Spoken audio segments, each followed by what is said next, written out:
Hello, and welcome to Business Brew, another business podcast from Business IQ.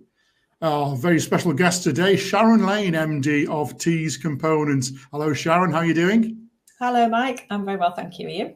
Yeah, good to catch up again. We've spoken a few times over the years, but always good to get your taste for the region, how things are going, how the company's doing. Just let's start with a basic one. Let's introduce Tees Components to us again. What are you up to there? How is business going? And tell us a little bit about what the company does. Yeah, absolutely. So Tees Components is a heavy engineering subcontractor. We're a family business and we're based in a village called North Skelton, which is in East Cleveland, which is a really well-kept secret in Teesside. We specialise in heavy machining services, so particularly very large turning and milling work that we do, and also refurbishment work, blasting, painting, different subcontract engineering. And we also have our own product, which is Tees White Gill. So that's a ship's thruster, which we design and manufacture complete ourselves. And that's installed in various vessels around the world. And then we go out and support the thrusters as well and go into dry dock with the ship operators and make sure that everything's running smoothly as well. So that side of the business is almost all export work. So a really good mix of engineering expertise, I think, that we work hard to protect and to grow. I mean, I've been there to the yard a couple of times. It's an amazing place. Some of the pieces in there are just absolutely mind-boggling.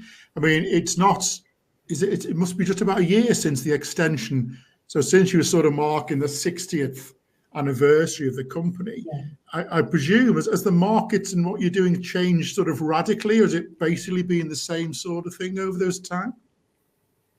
Yeah, I think in terms of the markets that we're in, it's been fairly steady. I think that the sectors that have dipped in the last year or so, construction, for example, we weren't particularly working heavily in that sector anyway. So we've been pretty lucky that we've certainly been kept very busy with what we're doing. And we're seeing really strong demand for what we do, which I think is because we adapt and because we're prepared to look at individual engineering projects. And if there's only one of something, but it's important and it's complex and it has to be right, that's right up our street. That's what we do.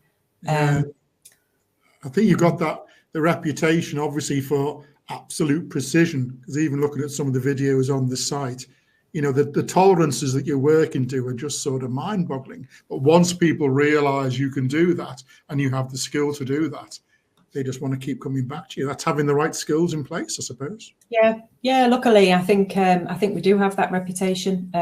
We've worked hard at trying to retain that. It's about the people, absolutely, and the knowledge and experience we've got. It's also about the equipment, you know, and we've invested heavily in the last 15 years in the latest equipment, not just the machine tools, but the measurement equipment, the metrology to be able to prove it. You know, it's one thing doing it and saying we've done it, but we've got to actually prove that as well. So we've had that heavy investment. We've been fortunate that we've been able to benefit from funding over the years as well. We did a project last year with the last of the ERDF funding before that closed, so that we could add some further capacity there as well. And in our business, you know, you just do have to keep that continual investment in modern equipment as well.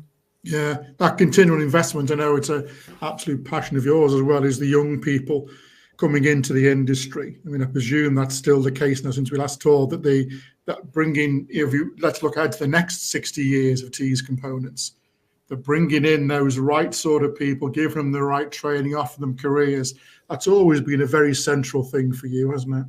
Yeah, it has. Do you know what? Even with everything that we've done in terms of apprentice training, we still find it really difficult. We still have vacancies that we can't fill because we're growing all the time as well. So we opened our apprentice training facility in late 2019. And we had really sort of strong plans for how we were going to quickly grow that and really develop more young people. And then, of course, we had COVID, so we didn't stop, but we slowed down significantly from what we planned. And then in the last couple of years, we've really ramped it up again, and we've had that growth. So we started 2 machine shop apprentices a couple of years ago, 4 last year. We're starting 6 this year. We have a full-time training manager now who spends his week looking after our apprentices, developing them, and also doing outreach work, doing school tours, careers events, works experience placements. You know, so many of our great people are people that we've known since they were 14 because they remember coming in, you know, from school. So that's a really long game. You know, you have to be prepared to put the years in and see the results. But we are seeing those results. We're building those relationships with schools and colleges, and it's working really well. But for a company of our size with 60 odd people, you know, to have a full-time training manager being in a facility is you know, it's a really big commitment from us. It's a big investment from us because we know how important it is. Yeah, because as you say, you're offering obviously young people the chance to stay in this region and do their work here, but also just from you as a company, knowing that you're setting up a pipeline of skills that is just going to keep on rolling. That at least gives you some sort of forward view that sort of thing is, you know, is reliable sort of source of skills for you. Yeah, absolutely. I mean, we want to grow. We want to grow more ambitiously, and you know, we're the same as most businesses in our sector, in that our growth is primarily limited by skills. Yeah. You know, and I know so many people in that situation where they've got the demand for their products and services, they've got the funding there, and it's literally the people that they need. So, you know, we'll do our bit. We want everybody else to do their bit. We want everybody to be taking works experience placements and apprentices. And I work as a governor at Middlesbrough College. I work with other employers as well. I chair the employer advisory board there to try and help to bridge, you know, between FE and employment, and how we can try and get that to work better as well. Yeah, because I know we've been identifying it for a while now as being a challenge for the whole region as it changes, and certainly as these new industries start becoming a cluster here and start growing and attracting a lot of attention. That the sort of one of this, I can't call it a simple solution, but one of the impulsively early solutions is that companies have to sort of take the lead themselves. Yeah. And set, as you were saying, at the academy and places like that, your own training facility. You've got to take that lead and say, look, we need this, direct it, bring in outside resources, of course, grants and funding whenever you can. But you've got to take the lead. And maybe that's the lesson to be learned, that going forwards is these companies have to make a sort of provision themselves for bringing the right people on board. Yeah, absolutely. And you know, I hear negativity about colleges sometimes, about the FE sector, and you know, I hear people in business saying, "Oh, well, college is useless. You know, they don't learn anything relevant to us." Well, increasingly now, you know, if you're succeeding in engineering, it's because you're doing something that's pretty niche and you're doing it really, really well. Because anything that was straightforward has gone into low-cost countries anyway, and you can't expect that college is going to have the resource and the facilities and everything to be able to meet your training needs. So yeah, you do, as an employer, even as an SME, you have to step up, you have to meet them and halfway and say, right, you can provide this foundation, and then we're going to have to give that additional training. And sitting back and kind of complaining that you're not being delivered a fully trained, you know, experienced apprentice that meets your individual business needs, it's just not helpful. We just got to be more positive than that. Yeah, absolutely right. Certainly since we last talked, the region has changed. Well, the national government has changed, of course, and the region now has its own another combined authority. What's your view, sort of from a national and local point of view? Do those sort of things make a direct difference to what you do? Yeah, I mean, I think as soon as the election was called, it felt like the national economy was on pause. It feels like those big investment decisions, the big capex, is probably still waiting until the budget. I'm really optimistic that this government will have a 5-year plan that will give certainty. And I think as an owner manager, even if it's bad news, and even if it's not what we would have wanted, at least we will know what it is, and at least we will feel reasonably confident that we're going to have the same Prime Minister and the same Chancellor for a number of years. And even with, going back to the skills and FE and everything else, the same education secretary for a number of years.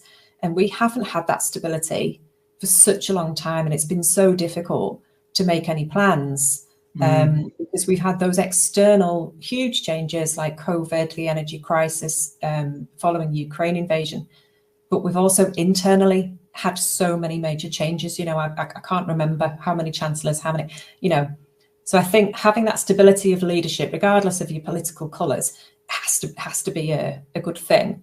And I think we're all just looking forward to that, that budget coming out, just we know where we are. We know what we've got to plan around, and they just need to lock that in and we can get on with it.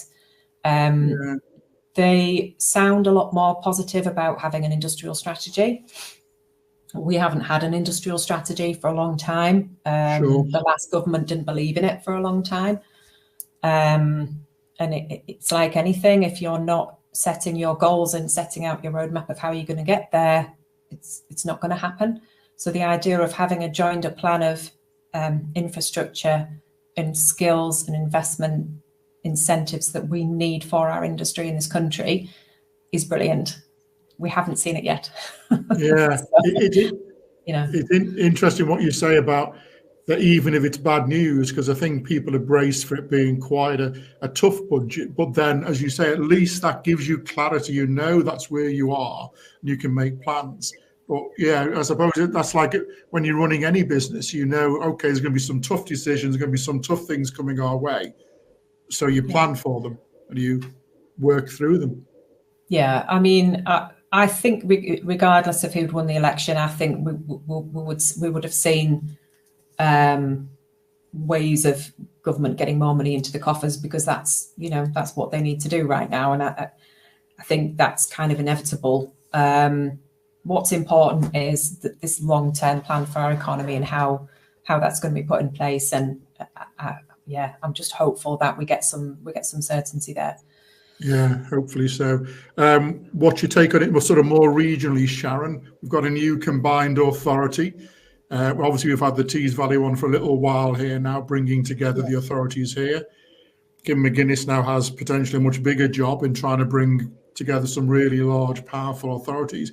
Devolution generally seems to me like a good thing at a very basic level, because it gives you an easier communication channel potentially. Do you see that, or does it not quite work out that way for you? Yeah, it's a big topic, that, isn't it? We could do a whole podcast on that. Absolutely. We have a strong identity, I think, in the Northeast. We have a strong positive identity. And I think we could develop that much more. We have a particular set of opportunities and risks and strengths and weaknesses. Years ago, again, going back to industrial strategy, government trialled regional industrial strategies, and they piloted this with the West Midlands. And I actually went as part of the Teesside group, if you like, the Tees Valley group, to look at what that would look like and what it would be for Teesside and everything else. And I thought it was a great idea, because you do need an industrial strategy for your country, but what our region needs and what it can do is so different, to other parts of the country. Yeah. So giving more power to our leaders and letting us have the opportunity to be in charge of our own destiny, moving that away from that, that traditional Whitehall London centric focus, would be fantastic, and to genuinely start to try and level up and give us the power to be able to do that would be fantastic. The risk of it, the downside is that you become really inefficient, because you've got your different regions, all of your different regions, all doing the same amount of overhead and admin and everything else that actually you could have done centrally more efficiently. So, pros and cons. The gap between the Northeast and London Southeast now, it's just so much bigger, isn't it, than it used to be. When I travel to London now, every time I go, I feel that gap is getting bigger before my eyes, and I want our region to be better. I want it to be able to retain that wealth and build on it. And we've just gone in the wrong direction, haven't we, for quite a few years? Yeah, I think we're in a position now where we've tried regional devolution, and we like it. We quite like the idea that we're getting that control, and I think now it's maybe that we're hungry for more, and the more they give us, the more and more we get control of education budgets, transport, and that sort of thing. Then maybe that's what we want, and encouragingly, we feel confident enough to ask for it or demand it. We say, yeah, we're not frightened of it now. We can run things, and even, as I say, Kim up in the North East Combined Authority has a huge task in front of her, but sort of there's a bring it on mentality at the moment. Absolutely, yeah. Whatever you want, bring it here. We can cope. I think that's a really valuable thing for us at the moment, the position we find ourselves in. Yeah. Just while on such things, it's just the way the place is at the moment. We have Rachel Reeves, female chancellor. We have Kim McGuinness, of course, female leader of the North East Combined Authority. I'm not sure where we are. Does that make a difference? Is that a thing that we should particularly, maybe we shouldn't mark that out as a bit of a landmark, because maybe why on earth shouldn't it be that? We're still in that sort of slightly strange place, maybe, that should we applaud that and say, oh, how fantastic, and it's a step forward, or should we say it's absolutely so it should be? Yeah, it's difficult, isn't it? It's kind of, you shouldn't, when it's no longer a problem is when we're not talking about this anymore, isn't it? And you just don't even notice it.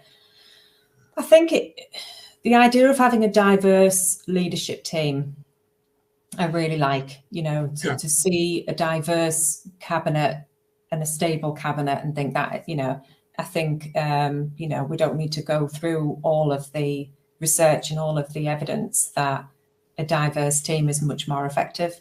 And again, I think we saw through COVID how decision making by quite a narrow cross section of society had those sometimes adverse effects, because even if people genuinely thought they were making the right decisions, if you don't have diversity in the room when you're making those decisions, you just won't be able to make them truly representative of the people. So I'm really all for that, and I think that a really sort of healthy team just would be more diverse generally. So I think that's a great thing, and it's good for our girls to see those role models. So yeah, definitely a good thing. Yeah, I mean, I think you're clearly one of them, Sharon. In a few years ago, woman running an engineering business just seemed a challenging thing, and now it's the absolute norm. Sharon Lane is T's Components, and that normality is the biggest weapon of all, isn't it? They've been able to say, well, yeah, of course. And as you say, the young people coming through colleges and universities now are going to be looking for people and saying what is possible, what's allowable now. And it's just absolutely no barriers at all. Whoever you are, whatever your background is, you go for whatever you want.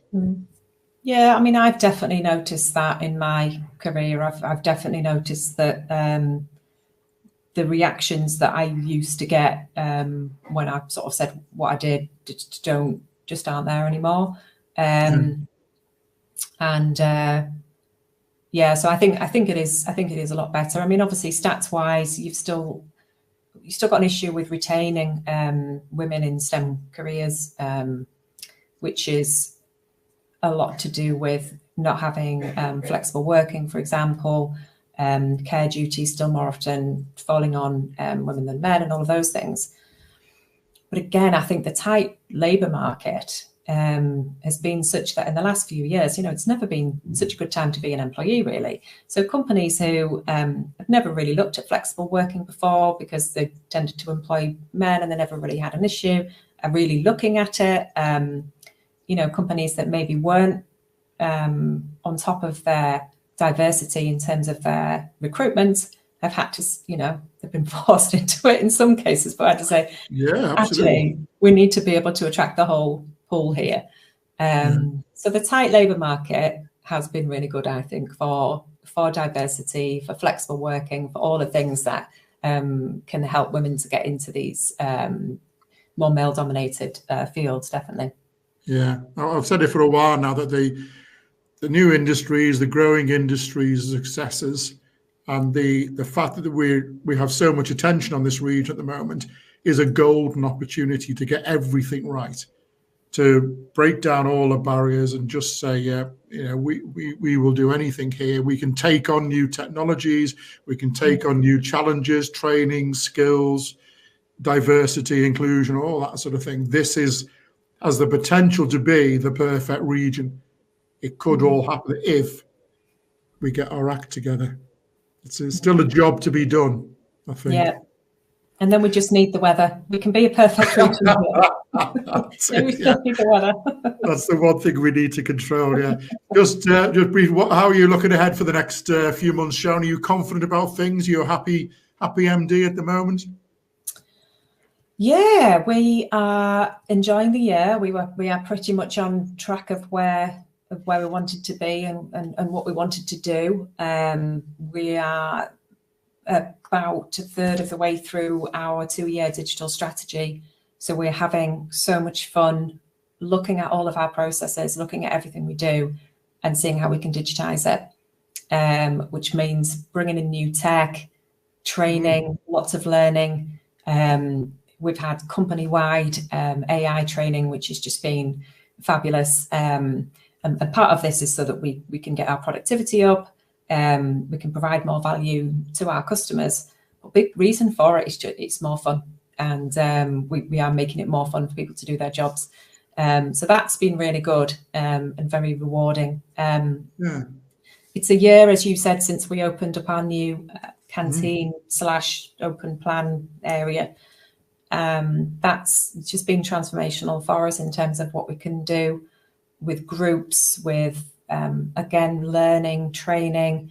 I mean, we've been really lucky in this last year. We've been recognised for what we're doing in terms of people development, by yourselves in your awards and by others. Genuinely, to be able to sort of give every single person opportunities to learn, opportunities to progress. It's just been great. And honestly, a lot of it's because we've got that facility now, because we always wanted to do this, but we just never actually had a space. We have this great monthly talk program with people coming in, passing on different information. Yeah, we're loving it. It's good. I mean, it's a wonderful note to end on, that as long as you enjoy what you're doing and you get a buzz out of it and you think, yeah, this is going to be great, this will be good, and this is a good thing to do. And as long as we've got a smile on our faces as we face all the challenges, what a place that is to be. Yeah. Super. Yeah. Keep smiling. Good. That's all we do. I'm glad you're happy, Sharon. That makes us all happy too. Listen, thank you so much for your time. I know it's a little bit late in the day, but I really appreciate you giving the time. And thank you very much. This is Business Brew, the business podcast from Business IQ. Very many thanks to Sharon Lane, MD of Tees Components, for giving up her time. Thanks, Sharon. We'll catch up again soon. Thank you very much.